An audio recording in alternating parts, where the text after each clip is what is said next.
is a good one because there's been so much good advice I've received over the years. But I want to tie it back to the product design thinking and the design thinking that we talked about earlier. And when I was in product design and I was just starting out taking the first class, one of the people who was one of my instructors, not a professor, but one of my instructors who helped David teach the class, was a guy named Peter McDonald. And he expressed it in a way that other people have said, but he was the first one who said this to me. And he said, quantity has a quality all its own. And it is a great way of summarizing the design thinking mindset, which is, and many could call it the Nike mindset, the just do it mindset, which is you should be doing and trying because most of the things you do and try are going to fail. And that's okay because it's a part of the process. What is important is that we continue to do, to try, to achieve, to get the things that we want, to make the world better, to improve the lives of people around us. Keep trying. Don't just give up. Don't just lay back and say, you know what? I'm just going to do what comes easy and I'm just going to do what I've already done. That is stagnation.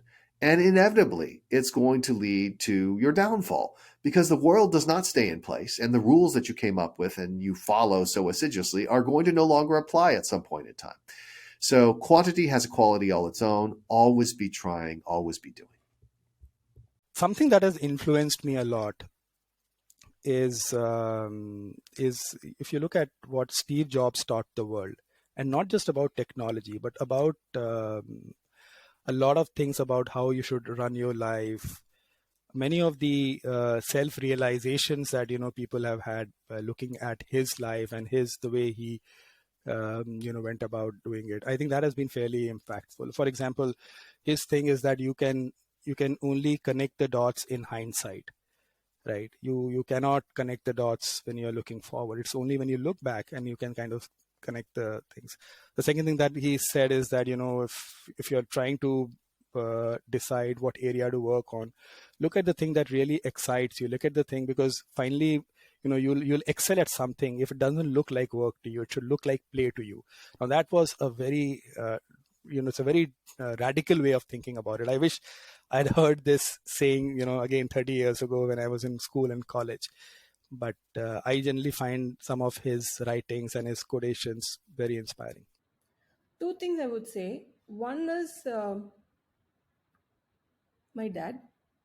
It's not an advice. He just does things like he sings every day in the evening for the last few years. But otherwise, he sings at home. As a child, he used to sing, get up in the morning and sing. He will sing. He's a teacher. He's not a concert guy. But then he would sing. He would keep singing. Okay. If I do, I play with him. I practice with him. And nowadays, I'm not able to do that. But for a lot of years, I used to sit with him and practice. If I don't practice with him, he'll say, today gone, one day gone. That's it. That's so much in it, that particular statement, okay? It basically says that the time lost, you can't take it back.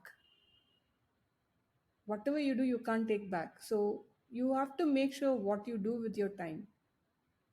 If it is lost, 1 hour lost, gone, you can't take it back. So decide. So that puts a lot of pressure on you, okay? You have to decide what you want to do. You lost 1 hour, so it drives me crazy.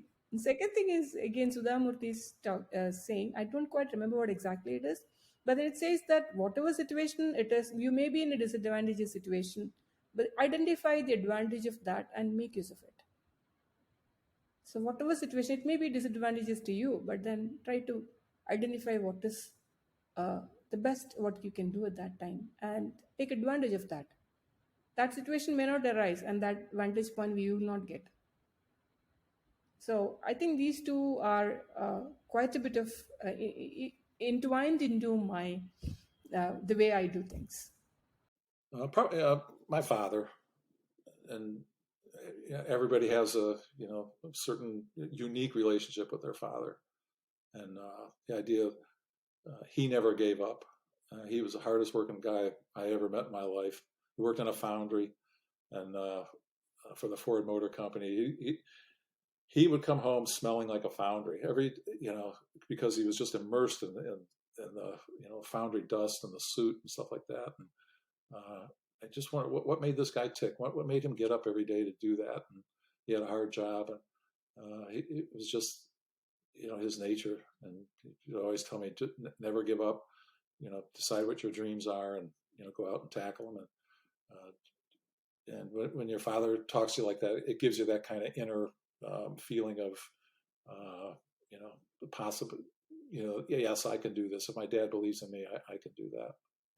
One of the best pieces of advice that I've received. Actually, I'll tell you a brief story on it. I was meeting with the professors, university students in particular, so apply to them. And I was just a little bit frustrated just in terms of careers. Or I was kind of saying, what's the point of politics in different areas? Why do we have to play this game versus that game? Doesn't that seem remarkably inefficient, especially as a data guy? I was like, why should we do this? And he had an interesting approach. And he said, he availed me to an idea that's called tournament theory, which came out of the University of Chicago, where they were trying to understand why executives were paid so much. Like they were like, when someone gets promoted from an SVP to a CMO, does their utility really double? Well, if not, why do they double their salary? That seems irrational to a group of economists. And so they studied it. And what they found out was this idea of a tournament, which is that in this tournament model, your CMO is not going to be creating as much value as they're getting paid for. But because of the disproportionate pay, it encourages everyone underneath them who's fighting for the CMO position to work harder. And if you have 50 people who are now working disproportionately harder to get that promotion, then that utility justifies why the salary, the prize of winning the tournament, has to be so high. And think about it. Below the SVPs, you have the VPs, you have the directors, you have the managers, you have the analysts, all looking to say the next level of the tournament, right, is what they want to win. And what his argument was that unfortunately a majority of people only play in the tournament that they're given.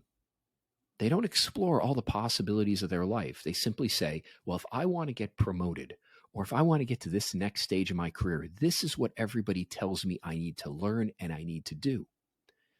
And then what they do is they shut off everything. They almost have tunnel vision around, well, what is it to get to the next step that somebody else sets for me and somebody else tells me? If I look back at my career, people say, well, how did you get into customer analytics? How did you get into this field?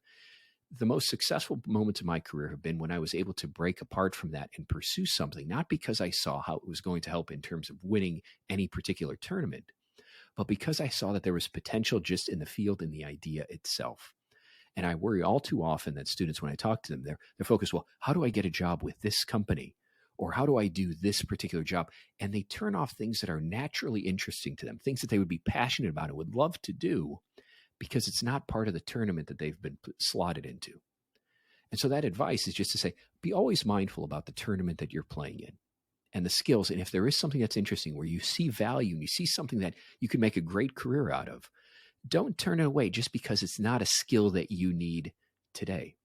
If you think about things in a wider sense about where things could go, or perhaps consider yourself playing almost in a different tournament than the one you've been given, you'll find more opportunities.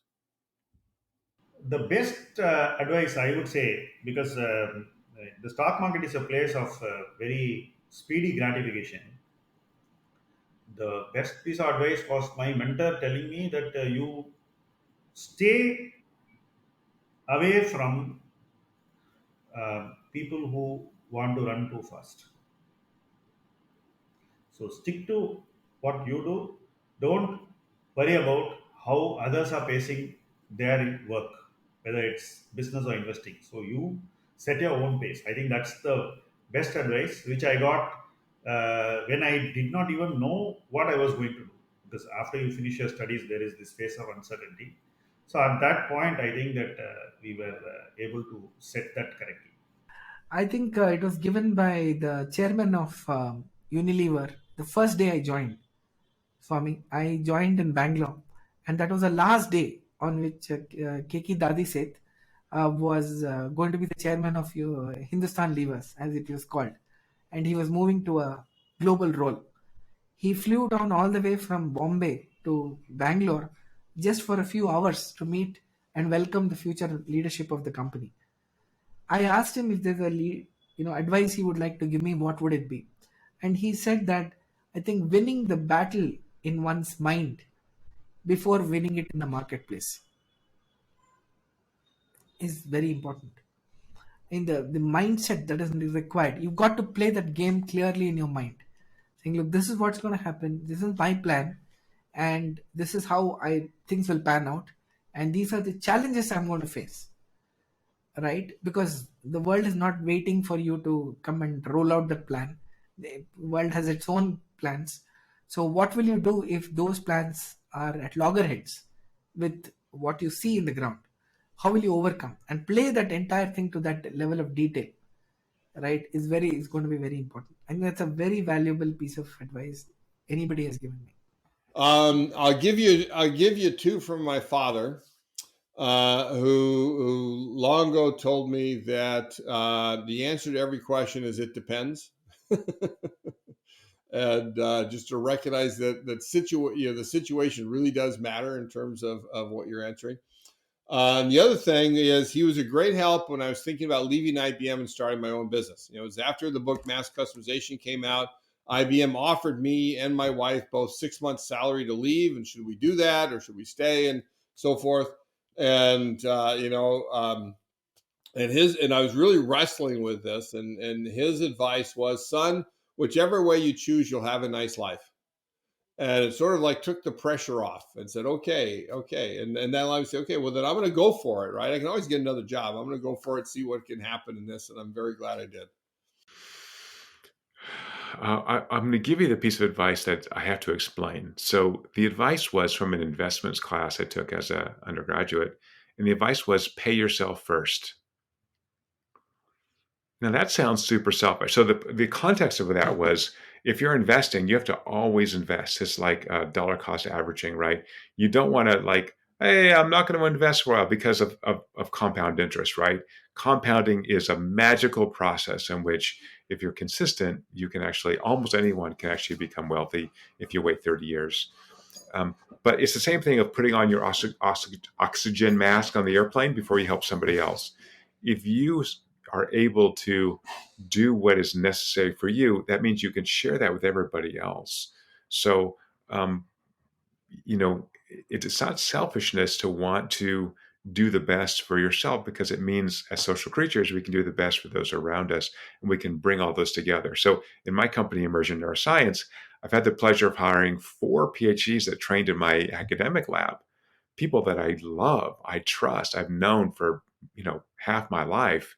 What a pleasure that is to be able to build a company and hire your best friends. I mean, that's awesome. But if I hadn't taken the risk to start the company, put my own money into it, I could never have done that and hang out with these people that, I truly am blessed to be around. So yeah, pay yourself first, which again, is not selfish to take care of others. I was I did college in Brazil, and then I wanted to get a job like everybody else. And the jobs weren't that good when you come out of college. Many of the jobs didn't seem like that wonderful to me. Wonderful businesses, but when you would ask them, what am I supposed to do? They would say a bunch of things that weren't that valuable. And then I had a professor who encouraged me to do a master's in statistics. Say, don't go get a job now. You're too young. Go do a master's in statistics and understand very deeply how to create knowledge from data. That will be extremely powerful for all of your career. And I said, but I want to make money. And he said, you're too young to make money. You're not going to make much money because you have very little differentiated skills versus other people that are coming out. You might think you're amazing, but you're actually not. And until you can prove that, you're just going to make just a little bit amount of money. And now is the time for you to develop yourself. And I think that was extremely valuable advice, right? So if you're coming out, like, just learn as much as you can. And then later on in life, when you've learned so much, you can extract in the form of, getting a job and working or building a business, something like that. So early on, I'd say, like, the big advice was to learn as much as I could and leave the process of value capturing that we've been talking about for later on. Try to not want to capture a lot of value, when you're 20, 21, 22, because there's so much complexity in the world, so much that you need to invest time in kind of creating knowledge, and later on in life, you can kind of start extracting value. And for the most successful people in the world that I've talked to, the most success when measured by a certain amount of wealth, they keep telling me, so Thales, like, I'm 60 or I'm 70 or I'm 80 or I'm 55 or I'm 40, 80 to 90% of my wealth I captured in the last 10 years of my life. So you can see that, if you learn powerful ideas and concepts and theories and you learn about the world as much as possible, you learn, that becomes fuel for you. And then later on in life, it's so much easier to monetize that than if you just try to make money and get the job that pays more early on in your career. And that's what I do. I think it's that one from my father earlier about living an absolute life and not a relative life. It's probably the hardest piece of advice I've ever gotten, but it is by far the best.